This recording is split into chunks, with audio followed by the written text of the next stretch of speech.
Merry Feastmas from beautiful Prescott, Arizona. The snow is falling down. I've been longing for this Christmas when everyone's around to share this holiday.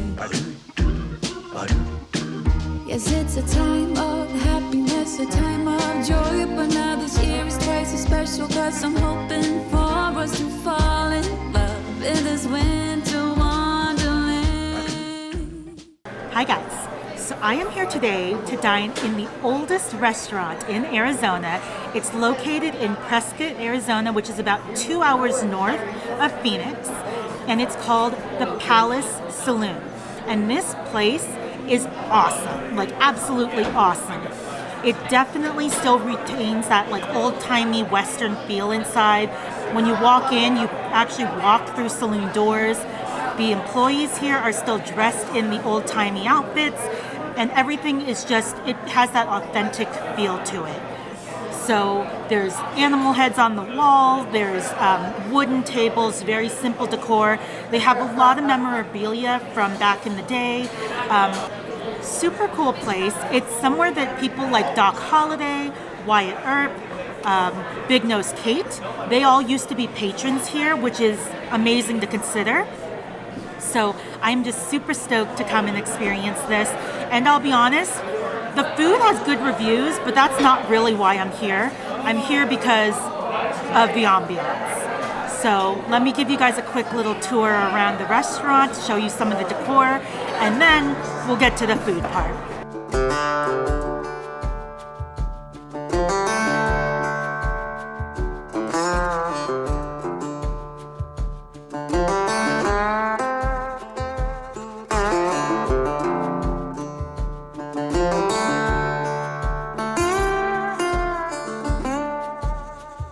Hi, I'm Nathan. Nathan, thank you. How long have you been working here? Since the end of July, so I think 4 months. Okay, and what's your favorite thing about working here? Probably the great food and the employees that I work with. It's very fun. Okay, and for anyone who comes in, what should they know about this place? Well, I mean, honestly, and I also love that the girls are in corsets. That's really, it's a nice thing. Something cool about this place is we were haunted once upon a time, and it's the oldest saloon in all of Arizona. The first thing I ordered is crispy sprouts and pancetta. And that has sweet Brussels sprouts, pancetta tossed in a balsamic glaze, and topped with shaved Parmesan. Now, I've actually only had Brussels sprouts once before, and I was not a fan, but the waitress actually said this is one of their best items to get, so I'm gonna go with her expertise and recommendation and give it a try. Let's try out this Brussels sprout. They are definitely very crispy, it looks like.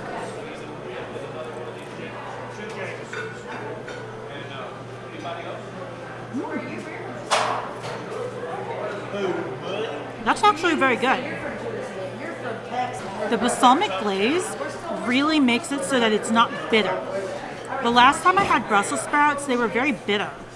But I think this baked with the pancetta ham and the cheese and the glaze really gives it this savoriness to it. And the way that they're grilled, it has this crunch, but the inside is still soft enough that it's not hard or tough. Let's try a piece with the pancetta now.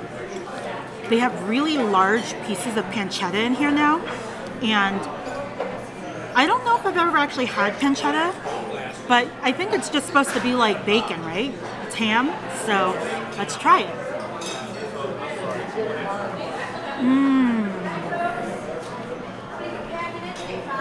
Whoa.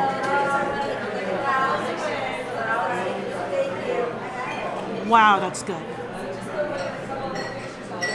Even if you don't like Brussels sprouts, I would definitely order the Brussels sprouts just for the pancetta. That was incredible. It is a little bit fatty. It's a fattier cut, but so juicy. It kind of reminds me of like a less fatty pork belly. So it's kind of like in between bacon and pork belly, I think, in my opinion. But when you bite into it, the juice is just like explode out of this meat. And it is so flavorful, so tender, absolutely delicious.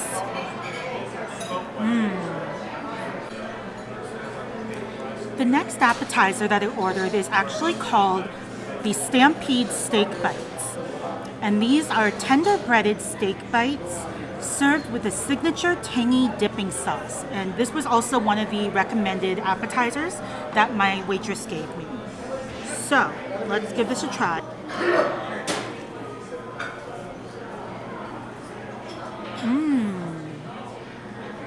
That's good. Ooh.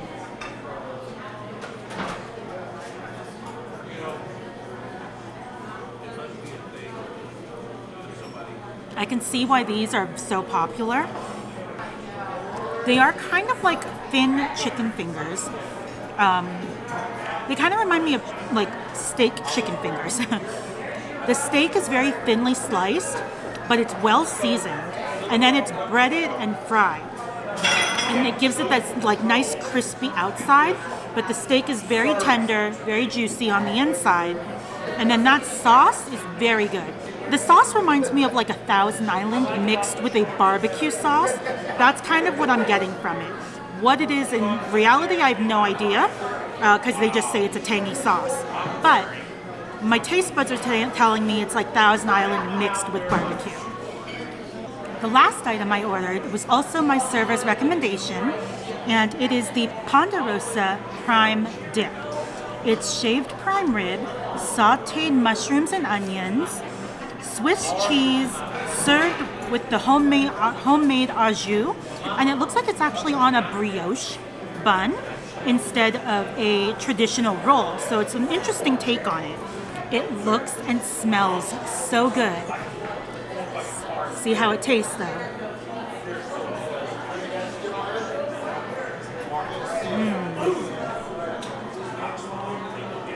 Ooh. That is good.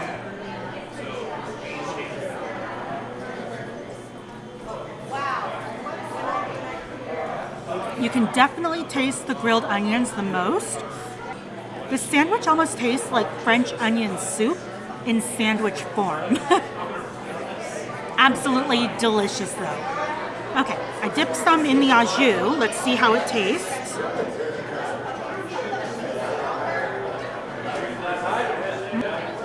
Oh yeah. You're gonna want the au jus. Prime rib is shaved very thin, and it's actually quite mild in flavor, so it really allows the onions to shine through. But when you dip it in that au jus is when the magic happens. The au jus is really salty, and it soaks in with that bread. The brioche is actually a surprisingly good idea because it really absorbs the au jus nicely. It does get a little soggy, so you're going to want to eat it as soon as you dip it. And I wouldn't recommend pouring it on. I would recommend actually dipping the sandwich into the au jus. But perfect. Absolutely perfect. Okay, guys, let's talk about the meal here. All of the food was superb. I don't think you can really go wrong with whatever you order here. All the three things that I tried were delicious, and I 10 out of 10 would recommend them and get them again. I wish I could have tried more, but I'm really happy with the choices that I did make. Now, while the food was outstanding, the real reason to come here is for the atmosphere. It's like being transported back into the 1800s, and the customer service was excellent. Everybody from the wait staff, to the host, to the bartenders, to the owner who came over and introduced himself. They were all so warm, so welcoming, and I can see why this place has remained an Arizona institution. So, if you are here in Arizona, if you can make the drive up to Prescott, even if it's just for the day, I would recommend coming up here and checking out the Palace. It's definitely worth the trip. With that said, guys, that is going to be the end of this video. So thank you so much for watching. I hope that you enjoyed seeing a few of the food options and seeing some of the decor. And I hope that this helps you to decide to come in and check out this place on your own. And make sure that you guys are subscribed to my channel. This video is part of my 25 days of Feastmas, where I am releasing a new food video every day from December 1st to the 25th, and you don't want to miss out. So, with that said, guys, Thank you so much, and I will see you in the next video. Bye.